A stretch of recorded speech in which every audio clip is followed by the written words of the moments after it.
അപ്പോൾ അതുകൊണ്ട് രംഗനാഥ് ഭായ് നമുക്കിന്ന് ക്ലാസ് എടുക്കാൻ വേണ്ടി വന്നിട്ടുണ്ട്. കുറച്ച് പുതിയവരുള്ളത് കൊണ്ട് സിസ്റ്റർ പറയുകയാണ്, 35 വർഷത്തിലധികമായി ബാബയുടെ കുട്ടിയായിട്ട് ബാങ്കിൽ ഓഫീസറായിട്ട് വർക്ക് ചെയ്യുന്നുണ്ടായിരുന്നു. അവിടെ നിന്ന് വോളണ്ടറി VRS എടുത്തുകൊണ്ട് ഫുൾ ടൈം ബാബയുടെ സേവയ്ക്ക് വേണ്ടി ഇദ്ദേഹത്തിൻ്റെ പത്നി താഴെ നമുക്ക് കാണാൻ കാർത്തിയാനി ബെഞ്ചി സിംപ്ലിസിറ്റിയുടെയും സ്നേഹത്തിൻ്റെയും ജ്ഞാനത്തിൻ്റെയും ഒക്കെ ബാബ പറയുന്നതിൻ്റെ ഒരു മൂർത്തികളാണ് രണ്ടാളെയും നമുക്ക് കാണാനായിട്ട് കിട്ടുന്നത്.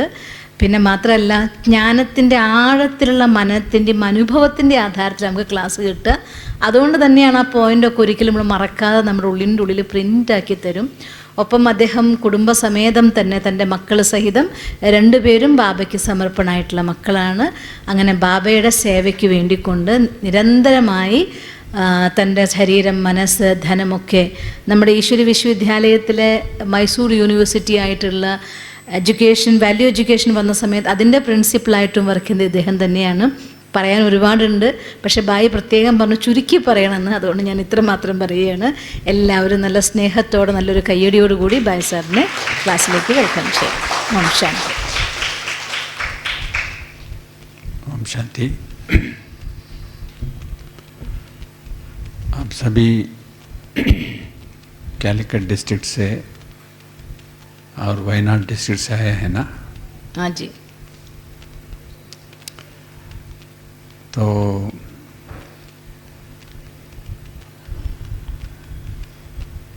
कैलिकट इस देश का अलग इलाका है, मैसूर अलग इलाका है। वहाँ से यहाँ आना, यहाँ 5 दिन रुकना और यहाँ बाबा के साथ पुरुषार्थ करना, ये आपके लिए जो मिला हुआ बहुत अनोखा गिफ्ट है बाबा का।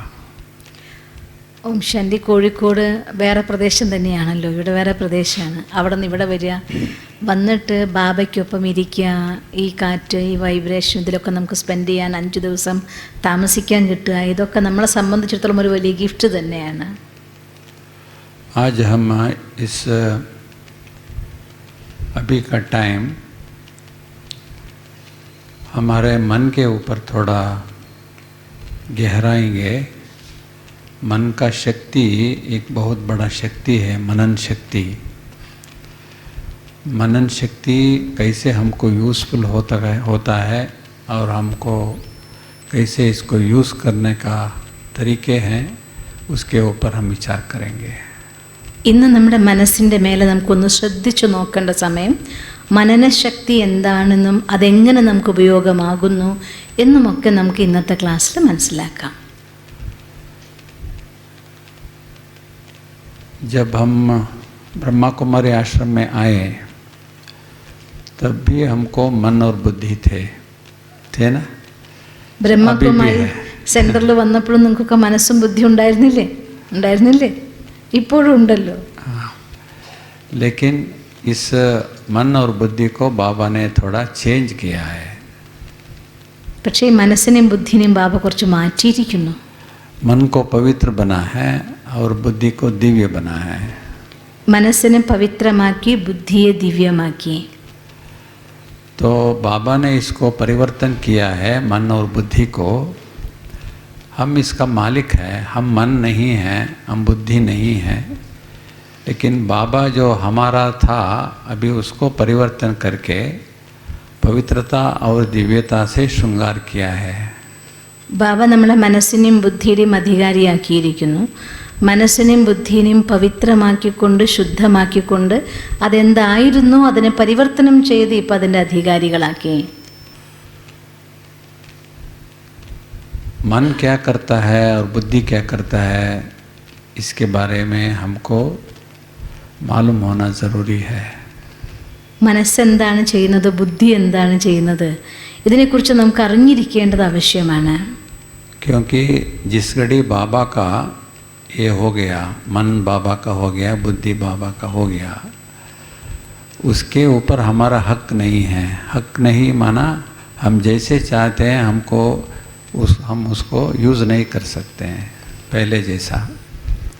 ഏത് നിമിഷം ബാബയുടെ ആയോ ആ നിമിഷം മനസ്സും ബുദ്ധിയും ബാബയുടെ ആയി. അതുകൊണ്ട് തന്നെ മനസ്സിനെയും ബുദ്ധിയും പഴയ പോലെ ഉപയോഗിക്കാനുള്ള അവകാശം നമുക്കില്ല. നമ്മുടെ ഇഷ്ടം പോലെ ഉപയോഗിക്കാനുള്ള അവകാശമില്ല. मन और बुद्धि कैसे काम करते हैं? क्योंकि वो दोनों अदृश्य है, हम उसको टच नहीं कर सकते, देख नहीं कर सकते, फील कर सकते हैं. तो मन और बुद्धि कैसे काम करते हैं? മനസ്സും ബുദ്ധി എങ്ങനെയാണ് പ്രവർത്തിക്കുന്നത്? നമുക്കതിനെ കാണാൻ പറ്റില്ല, തൊടാൻ പറ്റില്ല, പക്ഷേ ഫീൽ ചെയ്യാൻ പറ്റും, അനുഭൂതി ചെയ്യാൻ സാധിക്കും. അപ്പം എങ്ങനെയാണ് മനസ്സും ബുദ്ധിയും പ്രവർത്തിക്കുന്നത്?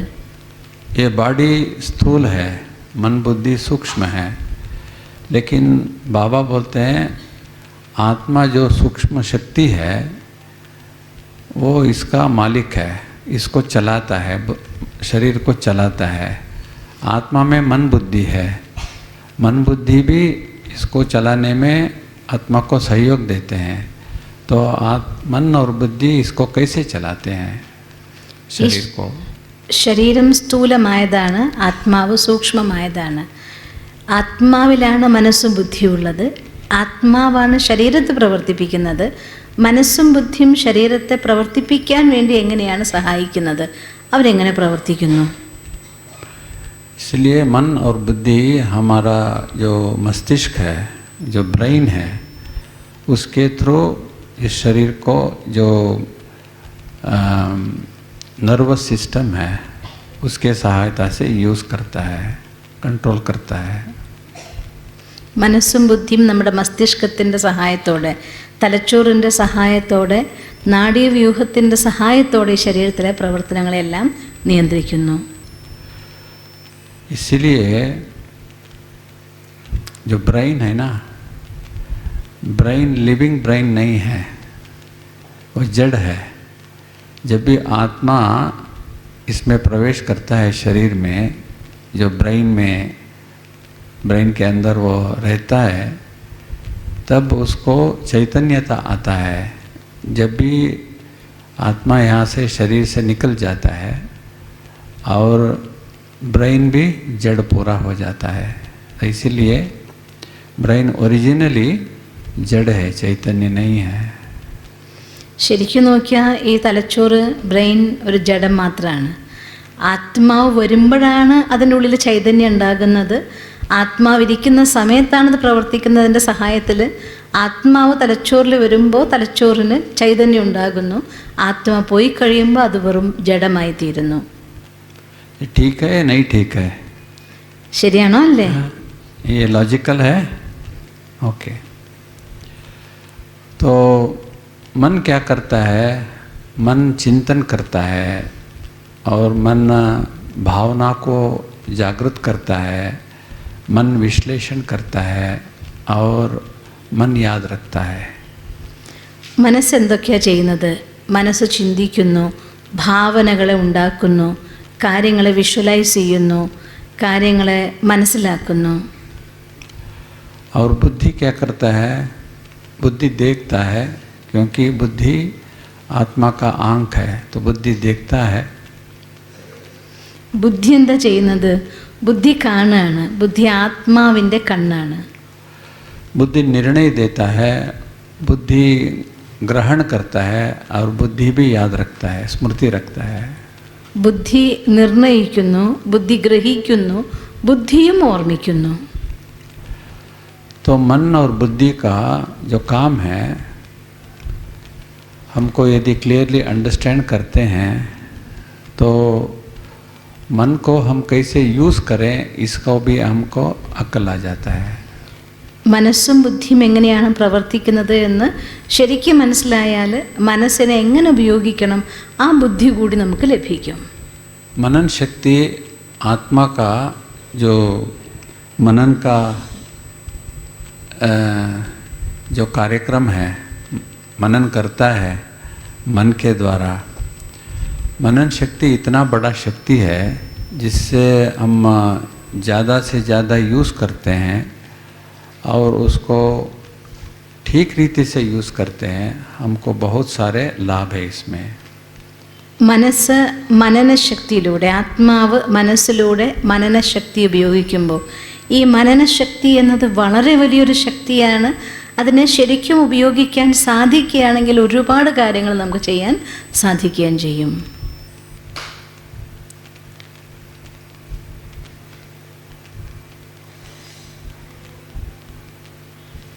जितना हम मनन शक्ति को मन द्वारा करते हैं उतना हमारा एकाग्रता ज़्यादा होता है, हमारा स्टेबिलिटी ज़्यादा होता है. എത്രത്തോളം മനസ്സുപയോഗിച്ച് മനനശക്തി ചെയ്യുന്നുണ്ടോ അത്രത്തോളം ഏകാഗ്രതയും ദൃഢതയും കൂടിക്കൊണ്ടിരിക്കും. मनन शक्ति से निद्रा का टाइम कम हो सकता है. മനനശക്തി സെ निद्रा हाँ. മനനശക്തിയിലൂടെ ഉറക്കത്തിൻ്റെ സമയം കുറയ്ക്കാൻ സാധിക്കും. क्यों निद्रा क्यों कम हो सकता है? എന്തുകൊണ്ട് ഉറക്കം കുറയും?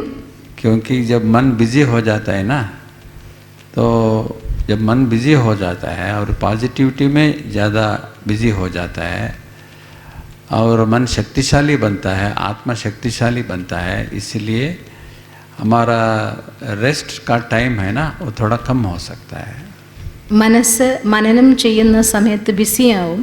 അത് പോസിറ്റീവ്ലി ബിസിയാവുന്ന സമയത്ത് ആത്മാവും മനസ്സും ഒരുപോലെ ശക്തിശാലിയാകുകയും നമ്മുടെ വിശ്രമത്തിൻ്റെ സമയത്ത് കുറയ്ക്കാൻ സാധിക്കുകയും ചെയ്യും. मन को यूज़ करना है ना, मन को कैसे यूज़ करना ये भी एक स्किल है. മനസ്സിനെ എങ്ങനെ ഉപയോഗിക്കണം അതും ഒരു സ്കില്ലാണ്, ഒരു കലയാണ്, കഴിവാണ്. अर्ली 20th सेंचुरी में एक कवि था, इंग्लिश कवि. उसने एक कविता में ऐसा लिखा है, ये बोलता है कि मैं 6 लोगों को अपॉइंट किया हूँ सेवक करके. वो लोग सुबह 10 बजे आते हैं और रात बजे तक मेरे साथ रहते हैं. मैं जो बोलता हूँ वो बहुत एग्जैक्टली एक्यूरेटली वो करते हैं. കഴിഞ്ഞ 20ാം നൂറ്റാണ്ടിലൊരു ഇംഗ്ലീഷ് കവി ഉണ്ടായിരുന്നു. അദ്ദേഹത്തിൻ്റെ ഒരു കവിതയിൽ എഴുതിയിരിക്കുകയാണ്, ഞാൻ എനിക്ക് വേണ്ടിക്കൊണ്ട് ഒരു 5-6 സേവകന്മാരെ നിശ്ചയിച്ചിട്ടുണ്ട്. അവർ രാവിലെ വന്നാൽ രാത്രി വരെ എനിക്ക് വേണ്ടി സേവനം ചെയ്തുകൊണ്ടേയിരിക്കും എന്ന് എഴുതിയിരിക്കുന്നു. और रात को मैं उनको भेज देता हूँ अपने घर में, लेकिन सुबह से रात तक मैं जो भी उनको बोलता हूँ ना वो करते हैं. രാത്രി ഞാൻ അവരെ വീട്ടിലേക്ക് പറഞ്ഞയക്കും, പക്ഷെ രാവിലെ മുതൽ രാത്രി വരെ എന്തെല്ലാം ഞാൻ അവരോട് പറയുന്നു അതെല്ലാം അവർ ചെയ്തുകൊണ്ടിരിക്കും. रोज़ 12 आवर्स के लिए वो मेरे साथ काम करते हैं. ദിവസവും 12 മണിക്കൂർ അവരെനിക്കൊപ്പം സേവ ചെയ്യും. उनका नाम है, जो अपॉइंटमेंट किया है ना, उनका नाम क्या है? नाम ये है कि what, when, why, who, where and how. Appointment ചെയ്തതായിട്ടുള്ള ആൾക്കാരുടെ പേരാണ് what, when, why, where, where, who. ഇതാണ് when and how.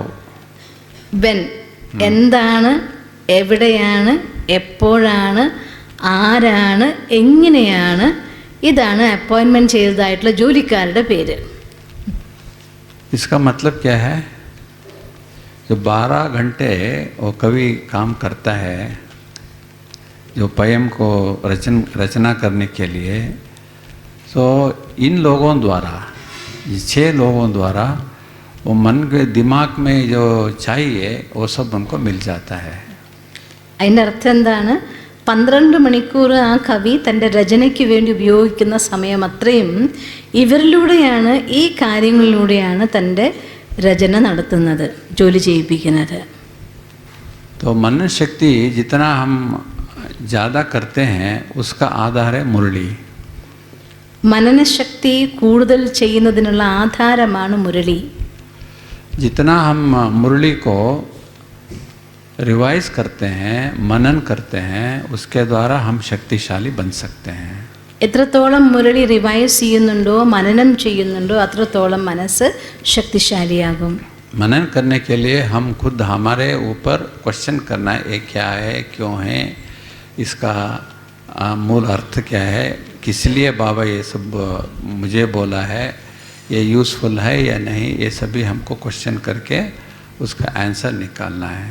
മുരളിയിലെ പോയിന്റുകൾ ഇതെന്താണ്, ഇതിൻ്റെ യഥാർത്ഥ അർത്ഥം എന്താണ്, ഇതുകൊണ്ട് എന്താണ് ബാബ ഉദ്ദേശിച്ചിരിക്കുന്നത്, ഇതിനെങ്ങനെ ഞാൻ ചെയ്യണം, ഇത്തരത്തിലായിട്ടുള്ള അവനവനോട് തന്നെ ഈ ക്വസ്റ്റ്യൻസ് ചോദിച്ചുകൊണ്ട് അതിൻ്റെ ഉത്തരം കണ്ടെത്തി മനനം ചെയ്യണം. तो जितना हम मनन शक्ति को यूज़ करते हैं उतना टाइम हमारा मन व्यर्थ नहीं सोचता है. എത്രത്തോളം മനനശക്തി ഉപയോഗിക്കുന്നു അത്ര സമയം മനസ്സൊരിക്കലും വ്യർത്ഥതയിലേക്ക് പോവില്ല. और इससे ज़्यादा हम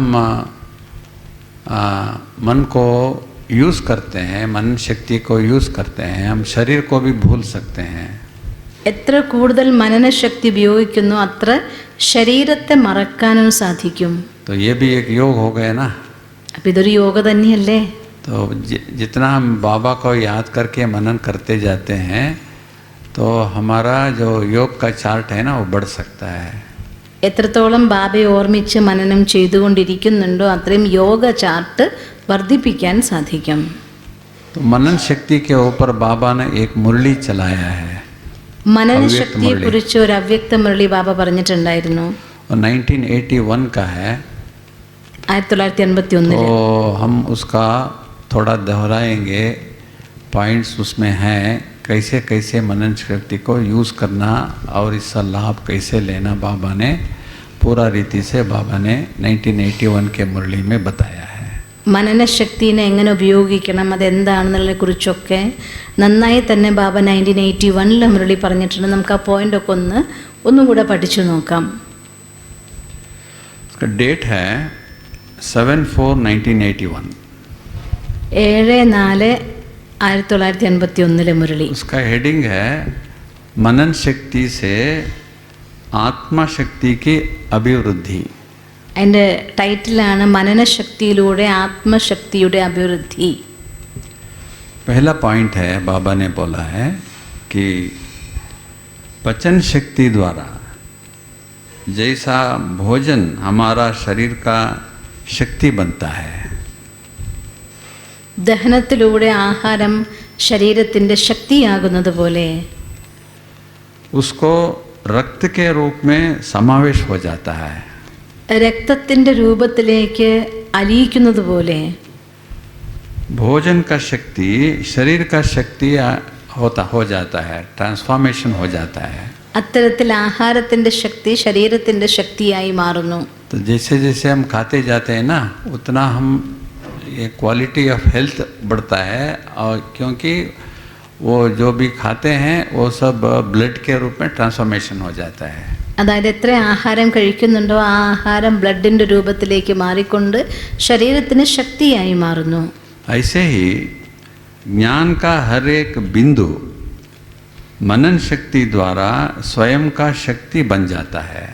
അതുപോലെ ജ്ഞാനത്തിൻ്റെ ഓരോ ബിന്ദുവും മനനശക്തിയിലൂടെ ശരീരത്തിൻ്റെ ശക്തിയായി മാറുന്നു. शरीर का शक्ति ने स्वयं का शक्ति माना आत्मा का शक्ति, ആത്മാവിൻ്റെ ശക്തിയായി आत्मा का മാറുന്നു. शक्ति बन जाता है. अभी बाबा ने इसमें क्या बोला है, जो भी मुरली में बाबा ने बताते हैं हमारे लिए सब कुछ बताते हैं ना. उसमें फिजिक्स है, उसमें केमिस्ट्री है, उसमें साइकोलॉजी है, उसमें ज्योमेट्री है, ज्योग्राफी है, और आकाश है, सूर्य है, चंद्र है, सब कुछ है ना बाबा के मुरली में. ബാബ മുരളിയിൽ എല്ലാ ടോപ്പിക്കിലും സംസാരിക്കുമല്ലോ. ഫിസിക്സും കെമിസ്ട്രിയും ജോഗ്രഫിയും ജോമെട്രിയും സംസാരിക്കാത്ത ഒരു വിഷയങ്ങളുമില്ല. എല്ലാ വിഷയങ്ങളെക്കുറിച്ചും ബാബ സംസാരിക്കാറുണ്ടല്ലോ മുരളിയിൽ.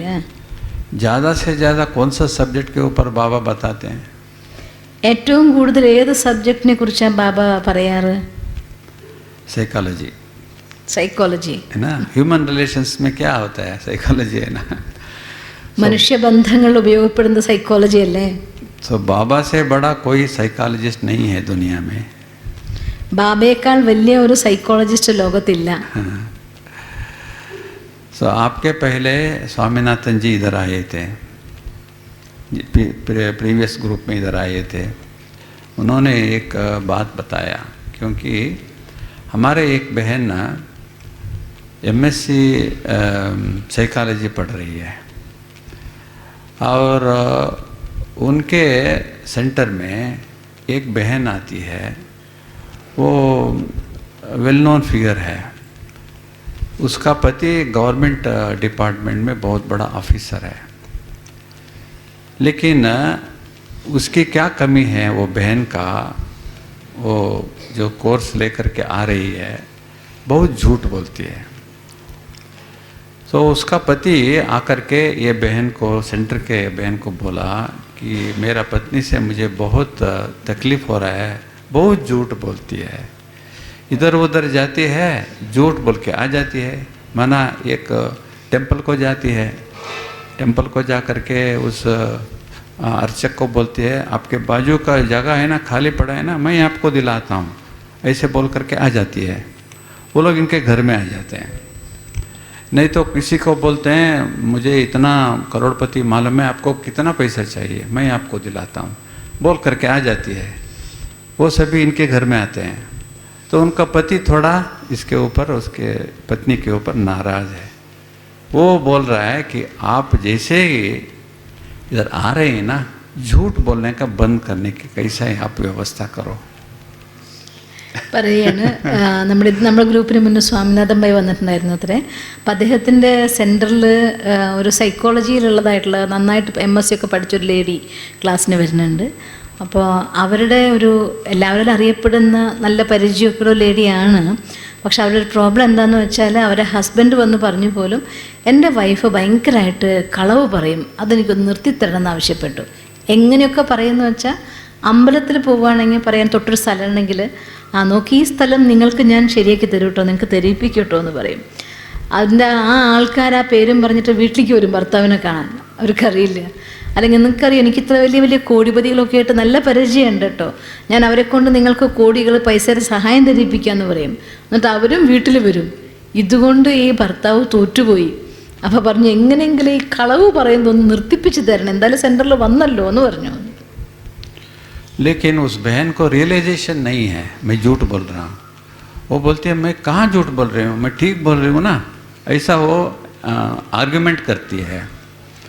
तो वो बहन ने स्वामीनाथन भाई से पूछा जब हम ट्रैवल कर रहे थे कि इसके लिए हम क्या कर सकते हैं, इसको झूठ बोलने का छुड़ाने के लिए बाबा के घर में हम कैसे कर सकते हैं। അപ്പോൾ ആ സ്ത്രീ പക്ഷേ മാനിക്കുന്നേ ഇല്ല, ഞാൻ പറയുന്നത് കളവാണ്, ഞാൻ ശരിയല്ലേ പറയുന്നത്, ഞാൻ വേറെന്താ പറയുന്നതെന്നാണ് ചോദിക്കുന്നത്. അപ്പോൾ സ്വാമിനാഥൻ ഭായി ഭായ് സാഹിബിൻ്റെ കൂടെ യാത്ര ചെയ്യുമ്പോൾ ചോദിച്ചു അത്രേ, ഈ ഇങ്ങനെ ഒരു കേസ് വന്നാൽ അവരെ കളവിൽ നിന്ന് അല്ലെങ്കിൽ അസത്യം പറയുന്നതിൽ രക്ഷിക്കാൻ വേണ്ടിയിട്ട് എന്താ ചെയ്യേണ്ടത് എന്ന് ചോദിച്ചു.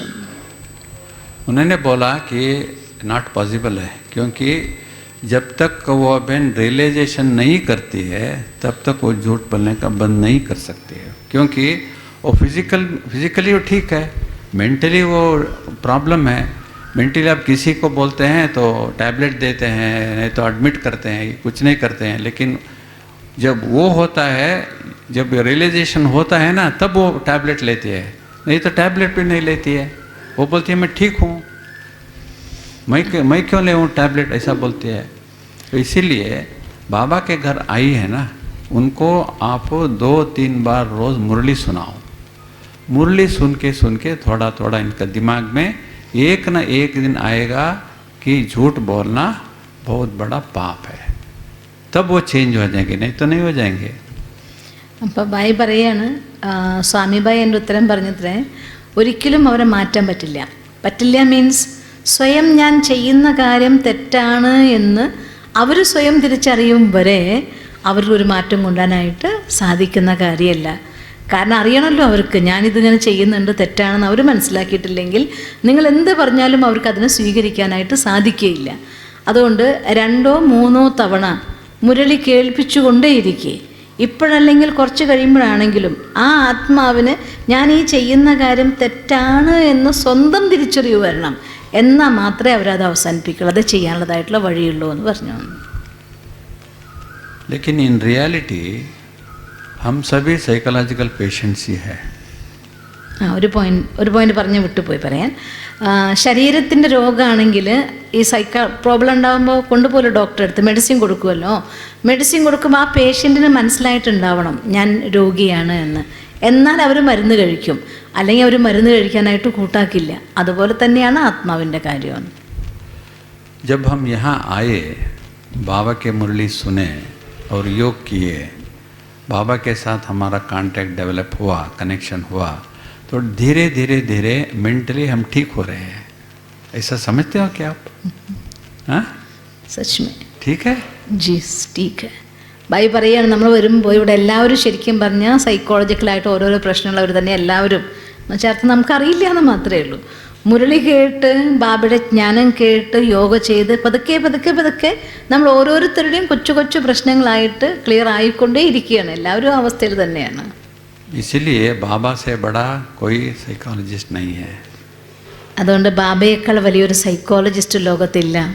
दुनिया की हालात बहुत ख़राब है. ലോകത്തിൻ്റെ അവസ്ഥ വളരെ മോശമാണ്. हर घर में प्रॉब्लम है, साइकोलॉजिकल प्रॉब्लम है, ഓരോ വീട്ടിലും സൈക്കോളജിക്കൽ പ്രോബ്ലംസ് ആണ്, अंडरस्टैंडिंग प्रॉब्लम है, डिफ़िकल्टी है, മനസ്സിലാക്കുന്നതിൻ്റെ പ്രശ്നങ്ങളാണ്, പ്രയാസങ്ങളാണ്, और जनरेशन गैप है, ജനറേഷൻ ഗ്യാപ്പാണ്, और इसके बीच बैड हैबिट्स है दुनिया में बहुत. ഒപ്പം ലോകത്ത് ഒരുപാട് മോശം സ്വഭാവങ്ങളുമായിരിക്കുന്നു. सबको कौन ठीक करेगा? ആര് ശരിയാക്കും? यहाँ एक भाई मैसूर में रिहैबिलिटेशन सेंटर चलाते हैं. रिहैबिलिटेशन सेंटर माना जो पीते हैं, ड्रग्स लेते हैं, वो सभी करते हैं ना, वो इतना ज़्यादा हो जाते हैं, अनकंट्रोलेबल हो जाते हैं. उनको वहाँ हॉस्पिटल जैसा ही रहते हैं, वहाँ नर्सेस रहते हैं, डॉक्टर्स रहते हैं, सब रहते हैं, लेकिन उनको साइकियाट्रिस्ट जो है उनको ट्रीटमेंट करते हैं. तो ज़बरदस्ती उनको वहाँ लेके जाते हैं और 3 महीने रखते हैं, पैसा भी भरते हैं, वापस आ जाते हैं 3 महीने के बाद. ഇവിടെ റീഹാബിലിറ്റേഷൻ സെൻറ്റർ നടത്തുന്ന ഒരു ബ്രദർ വരുന്നുണ്ട്. എന്ന് വെച്ചാൽ ചില ആൾക്കാർക്ക് മദ്യപാനത്തിനോ അല്ലെങ്കിൽ മയക്കുമരുന്നിനോ ഒക്കെ അടിമയായിട്ട് അവർക്ക് സ്വയം നിയന്ത്രണമില്ലാത്തൊരവസ്ഥയിൽ അപകടകാരികളായി അവരെ കൊണ്ടുവന്നിട്ട് ഹോസ്പിറ്റൽ പോലെ തന്നെയാണ് അവിടെ അഡ്മിറ്റ് ചെയ്യും. 2-3 മാസം അവർ അഡ്മിറ്റ് ചെയ്ത് ട്രീറ്റ്മെൻറ്റ് കൊടുക്കും.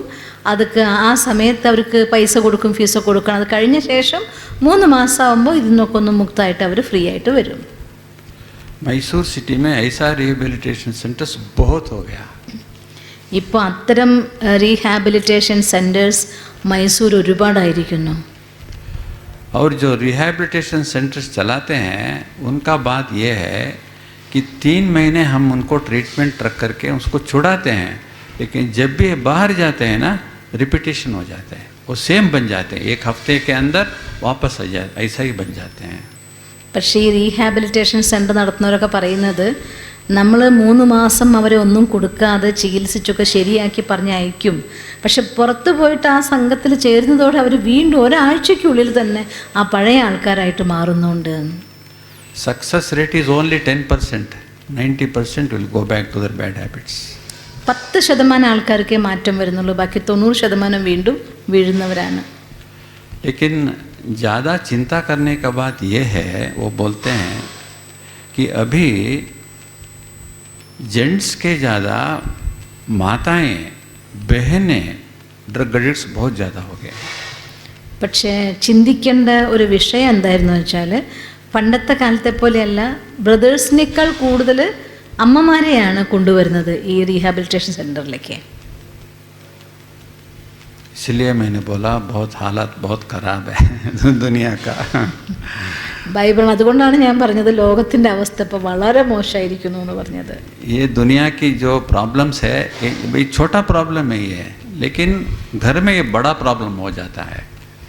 ലോകത്തിൻ്റെ അവസ്ഥ ഇത് ചെറിയ പ്രശ്നമല്ല, ഓരോ വീട്ടിലും ഇത് വലിയ പ്രശ്നമായിക്കൊണ്ടിരിക്കുകയാണ്. 3 महीने पहले यहाँ एक इंसिडेंट हुआ.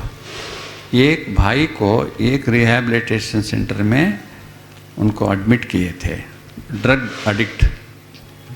3 മാസം മുന്നൊരു കേസ് വന്നിട്ടുണ്ടായിരുന്നു. ഒരു ബായിനെ ഇതുപോലുള്ള റീഹാബിലിറ്റേഷൻ സെൻറ്ററിലാക്കിയിട്ടുണ്ടായിരുന്നു, ഡ്രഗ് അഡിക്റ്റ് ആയിരുന്നു.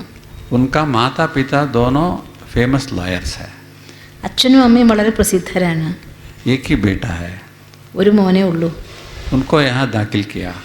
ആ മോനെയാണ് ഇവിടെ കൊണ്ട് അഡ്മിറ്റ് ചെയ്തിരിക്കുന്നത്. विथिन 1 वीक उन्होंने 3री मंजिल से गिरकर शरीर छोड़ दिया. ഒരാഴ്ചയ്ക്കുള്ളിൽ ആ മോൻ 3ാമത്തെ നിലയിൽ നിന്ന് ചാടി മരിച്ചു. ये रिहैबिलिटेशन सेंटर में ही हुआ. അത് ഈ റീഹാബിലിറ്റേഷൻ സെൻ്ററിലാണ് സംഭവിച്ചത്. अब माँ बाप का चिंता कितना होगा. एक ही लड़का है, बहुत पढ़ा है, बहुत अच्छा काम कर रहा है, लेकिन ड्रग एडिक्ट हो गया, शरीर ही छोड़ दिया. ആ അച്ഛൻ്റെ അമ്മയുടെയും ടെൻഷൻ എത്രയാണെന്ന് ചിന്തിച്ചു നോക്കിയേ. ഒരു മോനേ ഉള്ളൂ, 2 പേർക്ക് നല്ല പദവിയും പൊസിഷനും ഒക്കെ ഉണ്ട്. പക്ഷേ ഇതിനടിമയായിട്ട് സ്വന്തം ദേഹം തന്നെ നശിപ്പിച്ചു കളഞ്ഞു. वो लोग यहाँ आते हैं, वो पूछते हैं यदि आपका बहनें हमारे यहाँ आकर के थोड़ा सुना सकते हैं क्या. हम बोलते हैं ठीक है, लेकिन उनका सिक्योरिटी का जवाबदार आप रहना चाहिए. അപ്പോൾ ഈ റീഹാബിലിറ്റേഷൻ സെൻ്റർ നടത്തുന്നവർ ഇവിടെ വന്ന് ചോദിക്കുകയാണ്, നിങ്ങൾ സഹോദരിമാർക്ക് ആ സെൻറ്ററിൽ വന്നൊന്ന് ക്ലാസ് കൊടുക്കാൻ പറ്റുമോ എന്ന്. അപ്പോൾ ബായി പറഞ്ഞു, ക്ലാസ് കൊടുക്കാനൊക്കെ സഹോദരിമാർ വരും, പക്ഷെ അവരുടെ സുരക്ഷയുടെ ഉത്തരവാദിത്വം നിങ്ങളെടുക്കണം എന്നാൽ കൊണ്ടുവരാമെന്ന് പറഞ്ഞു. मैंने वहाँ जाकर देखा कोई सिक्योरिटी का फैसिलिटी नहीं है, क्योंकि हमारे बहनें वहाँ गए और वहाँ ड्रग एडिक्ट रहते हैं, पीने वाले रहते हैं, इनको विड्रायल सिम्टम्स रहता है, उनका कुछ भी कंट्रोल नहीं है, तो कैसे हमारे बहनों को वहाँ भेज सकते हैं. ബായി പറഞ്ഞു, ഞാനവിടെ പോയി നോക്കി കണ്ടതാണ്. അവിടെ സെക്യൂരിറ്റിക്കുള്ള യാതൊരു സംവിധാനവും ഇല്ല. അവിടെ ഡ്രഗ് അടിക്കുന്നവർ, കുടിക്കുന്നവരൊക്കെയാണ് ഉള്ളത്. പലരും അത് ആ വിഡ്രോവൽ സിംറ്റത്തിലായിരിക്കും. ആ സമയത്ത് അവർക്ക് സ്വയം അവനവൻ്റെ മേലെ യാതൊരു നിയന്ത്രണവും ഉണ്ടാവില്ല. എങ്ങനെയാണ് അങ്ങനൊരു സ്ഥലത്തേക്ക് നമ്മുടെ സഹോദരിമാരെ അയക്കുക? बाबा बोलते हैं हम सब जगह जाके सेवा करना है, सेवा करेंगे, लेकिन थोड़ा अकल से करना है ना. ബാബ പറയുന്നുണ്ട്, എല്ലായിടത്തും നമ്മൾ പോയി സേവ ചെയ്യണം, പക്ഷെ സേവ ചെയ്യുമ്പോഴും കുറച്ച് ബുദ്ധി ഉപയോഗിച്ച് സേവ ചെയ്യണമല്ലോ. इसीलिए जो भी अपने आप बाबा के घर में आ जाते हैं ना, बहुत बहुत बहुत लकी हैं. പക്ഷെ സ്വയമേവ അങ്ങനെ ആരെങ്കിലും ബാബയുടെ വീട്ടിലേക്ക് വരികയാണെങ്കിൽ അവർ ഒരുപാട് ഭാഗ്യശാലികളാണ്. क्योंकि इमोशनल प्रॉब्लम्स रहते हैं, इमोशनल डिफ़िकल्टीज हो जाते हैं, वो थोड़ा थोड़ा ठीक होते जाते हैं. കാരണം അങ്ങനെയുള്ള ഒരാൾക്ക് മാറുന്ന സമയത്ത് വൈകാരികമായിട്ടുള്ള ഇമോഷണലായിട്ട് ഒരുപാട് പ്രോബ്ലംസ് ഉണ്ടാവും. അത് ബാബയുടെ വീട്ടിൽ വരുമ്പോൾ കുറച്ച് കുറച്ച് കുറഞ്ഞ് അവർ ശരിയാവും. अपने इमोशन के प्रॉब्लम्स के अलावा दूसरों के साथ जो संबंध रहता है ना, वो भी थोड़ा ठीक होता जाता है. സ്വന്തം മനസ്സിനെ നിയന്ത്രിക്കാൻ പറ്റുന്നേക്കാൾ ഉപരിയായിട്ട് ആരുമായിട്ടുള്ള ബന്ധത്തിൽ വരുന്നുണ്ടോ അവരുമായിട്ടുള്ള റിലേഷനിലും പ്രശ്നങ്ങൾ അവർ പതുക്കെ പതുക്കെ കുറയും.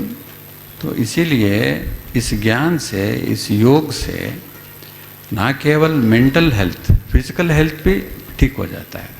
അതായത് ജ്ഞാനയോഗത്തിലൂടെ മനസ്സിൻ്റെ ആരോഗ്യം മാത്രമല്ല, ശരീരത്തിൻ്റെ ആരോഗ്യം കൂടി പതുക്കെ പതുക്കെ ശരിയായിക്കൊണ്ടേയിരിക്കും. इसीलिए हम हमारा मनन शक्ति को ज़्यादा से ज़्यादा यूज़ करना चाहिए.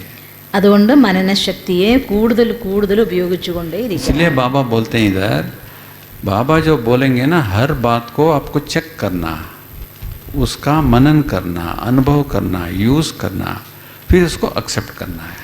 അതുകൊണ്ട് ബാബ ഓരോ കാര്യം പറയുമ്പോഴും ആദ്യം അതിനെ പരിശോധിക്കണം, മനസ്സിലാക്കണം, മനനം ചെയ്യണം, എന്നിട്ട് അതിനെ ഉപയോഗിക്കണം. पॉइंट नंबर 2, രണ്ടാമത്തെ मनन പോയിന്റ്, शक्ति द्वारा हर एक ज्ञान बिंदु का अनुभव, विटामिन का जो कम है, विटामिन कम होने से आत्मा जो निशक्त बना है, उसीलिए ज्ञान बिंदु का अनुभव होना बहुत ज़रूरी है. മനനശക്തിയിലൂടെ ജ്ഞാനത്തിലെ ഓരോ ബിന്ദുവിനെയും ഓരോ പോയിന്റിനെയും അനുഭവം ചെയ്യാനാകും. ഇതിലൂടെ ആത്മാവിലെ വൈറ്റമിൻസ് കുറഞ്ഞതുകൊണ്ടുള്ള ബലഹീനത, ബലക്ഷയം മനനശക്തിയിലൂടെ ഈ അനുഭവങ്ങളിലൂടെ ഇല്ലാതായി തീരുന്നതാണ്. अनुभव से विटामिन अंदर जाता है. जैसे हम टैबलेट लेते हैं, विटामिन टैबलेट्स, जब अंदर ये जाकर के वो पचन हो जाता है, उसका इफेक्ट शरीर के ऊपर आता है और माइंड के ऊपर भी हो सकता है. എങ്ങനെയാണോ നമുക്ക് ശരീരത്തിന് ബലക്ഷയം ഉണ്ടാകുമ്പോൾ വൈറ്റമിൻ ഗുളിക കഴിക്കും, അത് വയറ്റിൽ പോയിട്ട് ദഹിച്ച് അത് ശരീരത്തിൽ കലരുമ്പോൾ നമ്മുടെ ശരീരത്തിനും ശക്തി കിട്ടും, ആ കുറേയൊക്കെ മനസ്സിലും അതിൻ്റെ പ്രഭാവം ഉണ്ടാകും. बाबा ने 4 विटामिन बोला है. ബാബ 4 വൈറ്റമിൻസ് പറഞ്ഞിട്ടുണ്ട്. विटामिन ए, വൈറ്റമിൻ എ आत्मा का अनुभव का विटामिन है ये। ആത്മാവിൻ്റെ അനുഭവമാണ് വൈറ്റമിൻ എ. आत्मा का पूरा अनुभव होना चाहिए। ആത്മാവിൻ്റെ പൂർണ്ണമായ അനുഭവം ഉണ്ടാകണം. जितना जितना आत्मा का अनुभव होता जाता है और विटामिन का शक्ति हमारे अंदर बढ़ता जाता है। എത്രത്തോളം ആത്മാവിൻ്റെ അനുഭവം ഉണ്ടായിക്കൊണ്ടിരിക്കുന്നു അത്രത്തോളം ശക്തി വർദ്ധിച്ചുകൊണ്ടിരിക്കും. विटामिन बी बाबा का अनुभव का विटामिन है। വൈറ്റമിൻ ബി ബാബയുടെ അനുഭവമാണ് vitamin B. Vitamin C creator और क्रिएशन का अनुभव का विटामिन है। വൈറ്റമിൻ സി രചയിതാവിൻ്റെയും രചനയുടെയും അനുഭവത്തിലൂടെ ലഭിക്കുന്നത് vitamin C. Most important vitamin D है ना आजकल, जब भी बोलते हैं विटामिन डी बोलते हैं बाबा बोलते हैं विटामिन डी में ना ड्रामा का ज्ञान का अनुभव का विटामिन है। ഇക്കാലഘട്ടത്തിൽ വൈറ്റമിൻ ഡി ആരോട് പറഞ്ഞാലും വൈറ്റമിൻ ഡി പറയുന്നുണ്ടല്ലോ. അപ്പോൾ ഏറ്റവും അധികം ഇമ്പോർട്ടൻ്റ് ആയിട്ടുള്ളത് വൈറ്റമിൻ ഡി, ഡ്രാമയുടെ ജ്ഞാനത്തിൻ്റെ അനുഭൂതി, അതാണ് വൈറ്റമിൻ ഡി. तो रोज़ हमको 4 विटामिन कैप्सूल्स यहाँ मिलते हैं, ए बी सी डी। ദിവസവും നമുക്ക് 4 വൈറ്റമിൻസിൻ്റെയും ക്യാപ്സ്യൂൾസ് ഇവിടെ ലഭിക്കുന്നുണ്ട്, vitamin A B C D. तो यहाँ करके आपको जितना चाहिए विटामिन कैप्सूल्स लेके जाते हैं अपने घर। അതുകൊണ്ട് ഇവിടെ വരുമ്പോൾ എത്ര വേണോ അത്രയും വൈറ്റമിൻ ക്യാപ്സ്യൂൾസും കൊണ്ട് വീട്ടിൽ പോയിക്കോളാൻ. तो दूसरा है मनन शक्ति द्वारा अनुभव का विटामिन लेना। അതായത് രണ്ടാമത്തെ പോയിന്റ് പറഞ്ഞത് മനനശക്തിയിലൂടെ അനുഭവത്തിൻ്റെ വിറ്റാമിൻസ് എടുക്കണം. मनन शक्ति द्वारा ज्ञान हमारा अनुभव हो जाता है। മനനശക്തിയിലൂടെ ജ്ഞാനം നമുക്ക് അനുഭവവേദ്യമാകുന്നു. ज्ञान है ना, हर एक को इतना इजी से देखने के लिए इजी है, सहज योग है, लेकिन हर एक पॉइंट एक व्यक्ति को अंदर नहीं जाएगा, थोड़ा डिफ़िकल्टी चलेगा। जैसे कोई खाने का पदार्थ किसी सभी का अंदर सभी नहीं जाता है, उनका लाइक्स एंड डिसलाइक्स रहता ना, ऐसे ही ज्ञान में भी लाइक्स एंड डिसलाइक्स होता है। प्रारंभ में किसी को 5000 वर्ष का, किसी को ड्रामा पॉइंट का, किसी को बाबा शिव बाबा ब्रह्मा बाबा के आने का जो क्वेश्चंस रहता है ना, क्वेश्चंस चले जाने के लिए ज्ञान का जो अनुभव होना बहुत ज़रूरी है। ജ്ഞാനം കേൾക്കുമ്പോൾ വളരെ എളുപ്പം, കാണുമ്പോൾ വളരെ എളുപ്പം, പക്ഷെ അത് മനസ്സിലാക്കാൻ വേണ്ടി നല്ല പരിശ്രമമുണ്ട്. എല്ലാവർക്കൊന്നും ജ്ഞാനത്തിൻ്റെ എല്ലാ പോയിൻ്റും ഒരുപോലെ മനസ്സിലാവില്ല. തുടക്കത്തിൽ പ്രത്യേകിച്ച് ചിലർക്ക് 5000 വർഷത്തിൽ അതൃപ്തി, ചിലർക്ക് ഡ്രാമയുടെ റിപ്പീറ്റേഷനിൽ അതൃപ്തി, ചിലർക്ക് ബ്രഹ്മബാബയുടെ ശരീരത്തിൽ ശിവബാബ വരുന്നതിൽ അതൃപ്തി, ഇങ്ങനെയുള്ളതായിട്ടുള്ള പല കാര്യങ്ങളും ഉണ്ടായിരിക്കും. ഈ ജ്ഞാനത്തെ ആഴത്തിൽ മനസ്സിലാക്കാൻ വേണ്ടിക്കൊണ്ട് തന്നെ മനനശക്തി ഉപയോഗിച്ച് ജ്ഞാനത്തെ മനസ്സിലാക്കേണ്ടത് വളരെ ആവശ്യമാണ്. जिसको इसके ऊपर क्वेश्चंस है अपना मन में, थोड़ा शांति से, थोड़ा सहनशीलता से उसको टॉलरेट करना, धीरे धीरे इसका अनुभव हो जाएगा। ഏത് കാര്യത്തിൽ നിങ്ങൾക്ക് ഇത്തരം ചോദ്യമുണ്ടോ അതിനെക്കുറിച്ച് കുറച്ച് സമയമെടുത്ത് മനനശക്തിയിലൂടെ വീണ്ടും വീണ്ടും ചിന്തിച്ച് മനസ്സിലാക്കിയാൽ അത് കോൺക്രീറ്റ് ആവും, അത് ശക്തിയാകും. क्वेश्चन का कारण बाबा का घर को आने का छोड़ना नहीं है, ये बहुत बड़ा मिस्टेक हो जाएंगे बाद में। ക്വസ്റ്റ്യൻ ഉണ്ടായതിൻ്റെ പേരിൽ ബാബയുടെ വീടിനെ ഉപേക്ഷിച്ച് ഒരിക്കലും പോകരുത്, അത് പിന്നീട് വളരെ വലിയ മിസ്റ്റേക്കാണെന്ന് മനസ്സിലാകും. थोड़ा वेट करना बहुत ज़रूरी है। കുറച്ച് ക്ഷമ കാണിക്കേണ്ടത്, കാത്തിരിക്കേണ്ടത് ആവശ്യമാണ്. मैंने मुझे यहाँ आया तो ड्रामा का पॉइंट अंडरस्टैंड करने के लिए 2 बरस लगा, 2 बरस ബാബി പറയാണ്, ഞാനിവിടെ ജ്ഞാനത്തിൽ വന്നപ്പോൾ बिलीफ रखने के लिए ഡ്രാമയിൽ പൂർണ്ണ വിശ്വാസം വരാൻ വേണ്ടി കൊണ്ട് 2 വർഷം എടുത്തു. लेकिन कात्यायनी बहन को 1 दिन में हो गया, मुझे 2 बरस लगा। കാർത്തികേയനി ബേനാകെ ഒരു ദിവസം മതിയായിപ്പോയി, എനിക്ക് 2 വർഷം എടുത്തു. है ना, सो इसीलिए जिसको जो थोड़ा डिफ़िकल्टी है ज्ञान को अंडरस्टैंड करना, थोड़ा वेट करना बहुत ज़रूरी है। इसके साथ हमारा लाइफ का बहुत बड़ा क्वेश्चन समाप्त हो सकता है इसके साथ ही। അതുകൊണ്ട് എന്തെങ്കിലും ജ്ഞാനത്തിൻ്റെ പോയിന്റ് നിങ്ങൾക്ക് മനസ്സിലാക്കാത്തതുണ്ടെങ്കിൽ കുറച്ച് ക്ഷമ കാണിച്ച് കാത്തിരിക്കേണ്ടത് ആവശ്യമാണ്. അത് ക്ലിയർ ആവുന്നതോടെ നമ്മുടെ ജീവിതത്തിൻ്റെ തന്നെ എല്ലാ പ്രശ്നത്തിനുള്ള സൊല്യൂഷനാകും. चौथी पॉइंट, ज्ञान मनन शक्ति से आत्मा का शक्ति बढ़ जाता है. നാലാമത്തെ പോയിന്റ്, ജ്ഞാന മനന ശക്തിയിലൂടെ ആത്മാവിൻ്റെ ശക്തി വർദ്ധിക്കുന്നു. पांचवा, मनन शक्ति से ज्ञान स्वरूप और समर्थ स्वरूप बन सकते हैं. അഞ്ചാമത്തെ, മനന ശക്തിയിലൂടെ ജ്ഞാനസ്വരൂപവും സമർത്ഥ സ്വരൂപവുമാകുന്നു. जितना जितना हम ज्ञान को, योग को, 4 सब्जेक्ट है ना, ज्ञान योग धारण सेवा, चारों के ऊपर जितना हम मनन करते हैं, जितना हम वाणी के ऊपर मनन करते हैं, तो क्या हो जाता है, हमारा स्वरूप ही ज्ञान स्वरूप बन जाते हैं. माना हम जो बोलते हैं उसमें ज्ञान रहता है, हम कम बोलते हैं लेकिन जो बोलने का शक्तिशाली बन जाता है. എത്രത്തോളം ജ്ഞാനത്തിൽ ഓരോ പോയിന്റിനെയും ആഴത്തിൽ മനസ്സിലാക്കുന്നു, മനനം ചെയ്ത് സ്വന്തമാക്കുന്നു, അത്രത്തോളം നമ്മൾ ജ്ഞാന സ്വരൂപമായി മാറും. അതായത് സംസാരിക്കുന്നത് കുറവായിരിക്കാം, പക്ഷെ ആ ഓരോ വാക്കുകളും ജ്ഞാനത്തിൻ്റെ സ്വരൂപമായി മാറിയിട്ടുണ്ടായിരിക്കും. और आत्मा में समर्थी आ जाता है. ആത്മാവിൽ ശക്തി പറയും. कैसे समर्थी आ जाता है? फॉर एग्जाम्पल, आपको कोई समस्या आई है, उसका हल करना है. ऑफिस में कुछ प्रॉब्लम है, घर में कुछ प्रॉब्लम है, रिलेशनशिप में कुछ प्रॉब्लम है, ये सभी प्रॉब्लम, बच्चों के ऊपर प्रॉब्लम्स है, सभी प्रॉब्लम्स रहते हैं. ये प्रॉब्लम सॉल्व करने के लिए सामर्थ्य चाहिए, अंदर का समर्थी चाहिए. പറയാണ് ഇത് ശക്തി എന്ന് പറയുന്ന എന്ത് ശക്തി? നമ്മുടെ ഓഫീസിലൊരു പ്രശ്നം ഉണ്ടാവുന്നു, അല്ലെങ്കിൽ നമ്മുടെ റിലേഷനിലൊരു പ്രശ്നം ഉണ്ടാവുന്നു, നമ്മുടെ കുട്ടിക്കൊരു പ്രശ്നം ഉണ്ടാവുന്നു, കുട്ടികളുമായിട്ടുള്ള ബന്ധത്തിൽ എന്തെങ്കിലും പ്രശ്നം ഉണ്ടാവുന്നു, വീട്ടിലൊരു പ്രശ്നം ഉണ്ടാവുന്നു, എന്ത് സാഹചര്യത്തിലുള്ള ഒരു പ്രശ്നം നിങ്ങളുടെ മുന്നിൽ വരുമ്പോഴും അതിനൊരു പരിഹാരം കാണാനുള്ളതായിരിക്കുന്ന നിങ്ങളുടെ ശക്തി വർദ്ധിക്കും.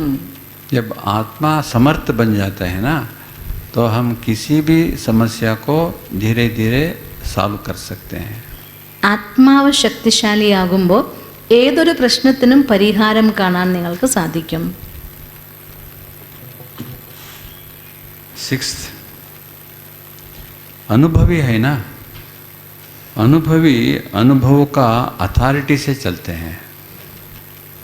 ആറാമത്തെ, അനുഭവിയായി തീരും. അനുഭവി അനുഭവത്തിൻ്റെ ആധികാരികതയിലാണ് മുന്നേറുന്നത്. बाबा एक शब्द बोलते हैं, यूज़ करते हैं, अनुभवी मूर्त. ബാബ ഒരു ശബ്ദം ഉപയോഗിക്കുക, അനുഭവി മൂർത്തി. तो अनुभवी कौन है, अनुभवी मूर्ति कौन है, क्या डिफरेंस है? അനുഭവി ആരാണ്, അനുഭവി മൂർത്തി ആരാണ്? രണ്ടും തമ്മിലുള്ള വ്യത്യാസം എന്താണ്? ज्ञानी और अनुभवी के बीच क्या डिफरेंस है? ജ്ഞാനിയും അനുഭവിയും തമ്മിൽ എന്താണ് വ്യത്യാസം? डिफरेंट वर्ड्स है ना, ज्ञानी, अनुभवी, अनुभवी मूर्त, सभी बाबा यूज़ करता है. ये एग्जैक्टली क्या मीनिंग है उनका? ജ്ഞാനി, അനുഭവി, അനുഭവി മൂർത്തി ബാബ ഉപയോഗിക്കുന്ന വാക്കുകളാണ്. ഇതിലൊക്കെ കൃത്യമായ അർത്ഥം എന്താണ്, വ്യത്യാസം എന്താണ്? इसको एक एग्जाम्पल से हम अंडरस्टैंड कर सकते हैं. समझो 3 लोग हैं, 3 लोग भी एक चीज़ के ऊपर बहुत इंटरेस्ट है उनका. क्या माना, ये कमल का फूल है ना, रोज़ का, तीनों को रोज़ देखने का और रोज़ को यूज़ करने का बहुत आसक्ति रहता है. ഒരു ഉദാഹരണത്തിന് പറഞ്ഞുതരാന്ന് പറയാം. 3 പേരുണ്ടായിരുന്നു. 3 പേർക്ക് റോസാപ്പൂ കാണാനും റോസാപ്പൂവിനെയും ഭയങ്കര ഇഷ്ടമാണ്. पहला व्यक्ति जो है ना, वो मार्केट में जाता है, जो इंक्वायरी करता है, रोज़ कटिंग्स कहाँ मिलते हैं, कौन सा कटिंग डाल सकते हैं, एक कटिंग और दूसरे कटिंग में कितना डिस्टेंस रखना है, उसको कैसे अंदर डालना है, धरती के अंदर कितना टाइम पानी देना है, कौन सा मेन्यूर देना है, वो सभी वो डाल अंडरस्टैंड करके थोड़ा कटिंग्स ला करके अपने घर के लॉन में वो सभी वो डाल देता है. അതിലൊന്നാമത്തെ വ്യക്തിക്ക് റോസാപ്പൂവിനോട് ഇഷ്ടം കൊണ്ട് മാർക്കറ്റിൽ പോകുന്നു. ആ റോസച്ചെടി എങ്ങനെ വളർത്താം, എവിടെ നിന്ന് കിട്ടും പല വെറൈറ്റി റോസിൻ്റെ കൊമ്പുകളെന്ന് ചോദിക്കുന്നു. കുറച്ചൊക്കെ അതെങ്ങനെ ഇടണം, വളം എങ്ങനെ ഇടണം, എങ്ങനെ നനയ്ക്കണം, എപ്പോൾ ചെയ്യണം ഇതൊക്കെ ചോദിച്ച് കാര്യങ്ങളൊക്കെ അറിഞ്ഞ് കുറച്ച് റോസാക്കൊമ്പ് വാങ്ങിക്കൊണ്ടുവന്ന് വീടിൻ്റെ 4 ഭാഗത്തുമായിട്ട് പല സ്ഥലങ്ങളിലായിട്ട് റോസ് നട്ട് ഇട്ട് വയ്ക്കുന്നു. അതൊരാൾ. उसको बहुत खुशी हो जाता है, सब बहुत बहुत अच्छा कमल फूल आ जाते हैं, गुलाबी का फूल आ जाते हैं. അയാൾക്ക് ഭയങ്കര സന്തോഷമായി. അതിൽ നല്ല നല്ല റോസാ പുഷ്പങ്ങൾ വിരിയാൻ തുടങ്ങി. तो दूसरा आता है, दूसरा देखता है इतना अच्छा, इतना कलरफुल है और देखने के लिए इतना अच्छा है, टच करने के लिए इतना अच्छा है, वो वास लेने के लिए देखता है इतना अच्छा, बहुत बहुत अच्छा. वो भाई बहुत खुश होकर के चले जाता है. രണ്ടാമത്തെ ആൾ വന്നിട്ട് ഈ റോസാപ്പൂക്കളെയൊക്കെ കണ്ടിട്ട് എന്ത് വർണ്ണങ്ങളിലായിട്ടുള്ള റോസാ പുഷ്പങ്ങൾ എന്ന് പറയുന്നു, അതിനൊക്കെ തൊടുന്നു, അതിൻ്റെയൊക്കെ സുഗന്ധം ആസ്വദിച്ചിട്ട് അയാൾ പോയി. तीसरा आता है, तीसरे भी टच करता है, अपने नाक के ऊपर देखता है अपना वासना कैसा है, स्मेल कैसा है, और उसको देखते देखते उसको ये फीलिंग हो जाता है इसके अंदर जो सौरभा है, ये नेक्टर है, नेक्टर कैसे रहेगा ऐसा वो सोचता है. മൂന്നാമത്തെ ആൾ വന്നു, അതിനെ മണത്ത് നോക്കി, അതിൻ്റെ സുഗന്ധമൊക്കെ എടുത്തു. അപ്പോൾ തോന്നിപ്പോവാണ് ഇതിനുള്ളതായിരിക്കുന്ന ആ സുഗന്ധം ഉണ്ടായിരിക്കുമല്ലോ, അതിൻ്റെ തേനുണ്ടല്ലോ, ഇത് എങ്ങനെ ഉണ്ടാവും, ആ പൂന്തേൻ എങ്ങനെ ഉണ്ടാവും, അതിനുള്ളിൽ സുഗന്ധം എങ്ങനെയായിരിക്കും എന്നൊക്കെ അറിയാൻ അയാൾക്കുള്ളിലൊരു ആഗ്രഹം വന്നു. वो दुम्बी बन करके उस फूल के अंदर चले जाता है और नेक्टर को पी जाता है. അയാൾ ഒരു തുമ്പിയായി മാറിയിട്ട് അതിൻ്റെ ഉള്ളിൽ പോയിട്ട് അതിൻ്റെ തേനൊക്കെ പൂന്തേനൊക്കെ കുടിച്ചു. तो वो नेक्टर लेते लेते उसको कितना आनंद आ जाता है, अपने आप को भूल जाता है. അങ്ങനെ തേൻ കുടിച്ച് അയാൾക്ക് വലിയ ആനന്ദമായി, സ്വയം മറന്നുപോയി. तब तक शाम हो जाता है, और गुलाब का फूल जो खिला हुआ था ना वो अपने आप ऐसा क्लोज हो जाता है. അങ്ങനെ കുടിച്ചിരിക്കലെ സന്ധ്യയായി പോയി, ആ പൂ സ്വയം അങ്ങ് കൂമ്പിപ്പോയി. तो वो अंदर ही मर जाता है पी के. അങ്ങനെ തേൻ കുടിച്ച് അതിൻ്റെ ഉള്ളിൽ കുടുങ്ങിപ്പോയ വണ്ട് അതിൽ തന്നെ മരിച്ചുപോയി. जो पहला जो वो किया वो ज्ञानी है. ഒന്നാമത് ചെടി കൊണ്ട് നട്ട് വളർത്തില്ല, അയാൾ ജ്ഞാനി. उनका ऊपर उनके पास बहुत सारे इन्फॉर्मेशन था, वो प्रैक्टिकली वो किया, वो ज्ञानी है. അതായത് എന്തെല്ലാം അറിവുകൾ കിട്ടിയോ അതൊക്കെ പ്രാക്ടിക്കലായി ചെയ്തു, അയാൾ ജ്ഞാനി. दूसरा अनुभवी है, जो आता है, टच करता है, उसका स्मेल लेता है, बहुत खुशी हो जाता है, वो अनुभवी है. രണ്ടാമത്തെ ആള് വന്നു, ടച്ച് ചെയ്തു, അതിൻ്റെ സ്റ്റോക്ക് എടുത്തില്ല, അയാൾ അനുഭവി. तीसरा है अनुभवी मूर्त, മൂന്നാമത്തെ അനുഭവി മൂർത്തി. जो इतना नेक्टर लेकर के वो ऐसा समझा मैं मर गया हूँ. जैसे बाबा से योग करते करते बाबा बोलते हैं ना, अपने शरीर को भूल जाना है, इतना आपको आनंद हो जाना चाहिए, ऐसा वो अनुभवी मूर्त है. മൂന്നാമത്തെ അനുഭവി മൂർത്തി, അതായത് പൂന്തൻ കുടിച്ച് അതിനുള്ളിൽ മരിച്ചുപോയി എന്ന് പറഞ്ഞല്ലോ, അതുപോലെ നിങ്ങൾ ബാബയിൽ നിന്നുള്ള തേൻ കുടിച്ച് അനുഭവിച്ച് ബാബയിൽ മുഴുകി സ്വയം മറക്കുന്ന സ്ഥിതി, അത് മൂന്നാമത്തെ അനുഭവി മൂർത്തി. बाबा बोलते हैं आप हर एक गुण का अनुभवी मूर्त बनना चाहिए. ബാബ പറയാണ് നിങ്ങൾ ഓരോ ഗുണത്തിൻ്റെയും അനുഭവി മൂർത്തിയാകണം. और एक गुण में स्पेशलाइजेशन करना है, स्पेशलिस्ट बनना है एक गुण में. ഓരോ ഗുണവും എടുത്ത് അതിലെല്ലാം തന്നെ സ്പെഷ്യലൈസ്ഡ് ആവണം. जैसे मम्मा को देखो, ज्ञान का मूर्ति है, साक्षात सरस्वती है. और प्रकाश मणि का देखो, वो तो प्रेम का, प्यार का इतना साक्षात्कार मूर्ति है. जो भी उतना पास जाते हैं वो प्रेम का भासना आती थी, सबको बांटती थी वो प्रकाश मणि दादी. നോക്കൂ, നമ്മുടെ മമ്മയെ നോക്കൂ, മമ്മ ജ്ഞാനത്തിൻ്റെ മൂർത്തിയാണ്. എല്ലാവർക്കും മമ്മയിൽ നിന്ന് ജ്ഞാനം കിട്ടുമായിരുന്നു. പ്രകാശ് മണി ദാദി പ്രേമത്തിൻ്റെ മൂർത്തിയാണ്. ദാദിയുടെ സമീപത്ത് പോകുന്നവർക്ക് പോലും ആ പ്രേമത്തിൻ്റെ അനുഭൂതി ലഭിക്കുമായിരുന്നു. और दीदी थी मनमोहिनी दीदी, वो प्यूरिटी की पावर थी, वो प्यूरिटी की टावर थी. वो മൻമോഹിനി ദീദി പവിത്രതയുടെ ടവറായിരുന്നു, പവറായിരുന്നു. वो इतना पावर थी उनके पास, वो यज्ञ के अंदर इतना अच्छा कानून का पालन किया, सब बहुत खुश थे उनके टाइम में। മൻമോഹിനി ദീദിയുടെ പവിത്രതയുടെ ശക്തിയിൽ യജ്ഞ നിയമങ്ങൾ അത്രയും ശക്തമായി പാലിച്ചിരുന്നു. എല്ലാവരും ദീദിയുടെ ഭരണത്തിൽ സന്തുഷ്ടരായിരുന്നു. तो दादी जान की शांति का टावर है, इतना शांति थी, इतना साइलेंस थी उनके पास।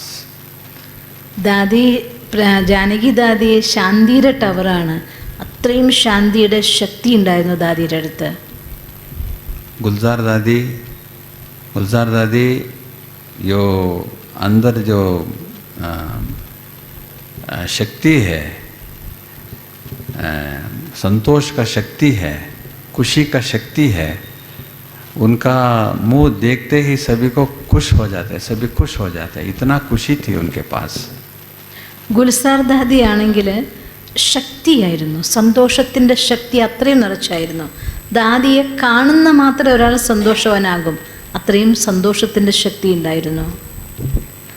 और जगदीश भाई थे, जगदीश भाई इतने अच्छे थे, जो बाबा बोलते थे, उनका नाम रखे थे सुखदाता बोलते थे बाबा, तो इतना सुख था उनके पास।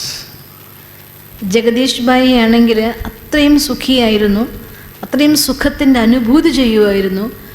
ബാബ തന്നെ ജഗദീഷ് ഭായിനെ സുഖദാതാവെന്ന് വിളിക്കുമായിരുന്നു, അത്രയും സുഖത്തിൻ്റെ അനുഭൂതി ചെയ്യുമായിരുന്നു. तो ये सभी स्पेशल सोल्स है, क्योंकि सब गुण उनके पास है, लेकिन एक में स्पेशलाइज है. ഇവരിൽ എല്ലാവരിലും തന്നെ എല്ലാ ഗുണങ്ങളും ഉണ്ട്, പക്ഷേ അതിലൊന്നിൽ സ്പെഷ്യലൈസ് ചെയ്തവരായിരുന്നു അവർ. ऐसा हम भी होना है, सब गुण हमारे अंदर रहना चाहिए, क्योंकि हम सर्वगुण संपन्न बनना है, लेकिन एक में हम स्पेशलाइजेशन करना है. ഇതുപോലെ നമുക്കും എല്ലാ ഗുണങ്ങളും നമ്മളിൽ നിറയ്ക്കണം, പക്ഷേ ഏതെങ്കിലും ഒന്നിൽ സ്പെഷ്യലൈസേഷൻ ചെയ്യണം, ताकि लोग हमें इस गुण से आइडेंटिफाई करें. കാരണം ലോകർ ആ ഗുണത്തിൻ്റെ പേരിൽ നമ്മൾ തിരിച്ചറിയണം. ये भाई ऐसा है, ये भाई बहन ऐसी है, गुण से आइडेंटिफाई करना है. ഗുണങ്ങളുടെ ആധാരത്തിൽ ഈ സഹോദരി ഇങ്ങനെയാണ്, ഈ സഹോദരൻ അങ്ങനെയാണ് എന്ന് ആളുകൾ തിരിച്ചറിയണം. इतना काम हम अंदर से करना है. അത്രയും ഗുണം ഉള്ളിൽ നിന്ന് നമ്മൾ കൊണ്ടുവരണം. उनको बोलते हैं अनुभवी मूर्ति. അവരെയാണ് പറയുന്നത് അനുഭവി മൂർത്തി. तो अनुभवी जो अथॉरिटी से चलते हैं. सातवां है, अनुभवी कभी भी कोई भी उसको ड्यूप नहीं कर सकते. क्या बोलते हैं इसमें हिंदी वर्षन, ड्यूप माना ഡ്യൂപ്ലിക്കേറ്റ് बोलते മലയാളം. ड्यूपिंग माना അതിനെ കോപ്പി ചെയ്യാനായിട്ട് സാധ്യമല്ല. നോക്ക്, അനുഭവി മൂർത്തി അത്രയും അതോറിറ്റി ആയിട്ടാണ് നടക്കുക.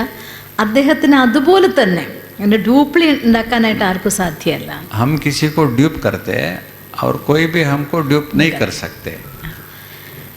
അനുകരിക്കുക, കന്നഡದಲ್ಲಿ ಮೋಸ ಅಂತಾರೆ, ಮೋಸ, ചതി. ഒരാൾക്കും അവരെ ചതിക്കാൻ സാധിക്കില്ല, അവർ ആരെയും ചതിക്കൂല്ല.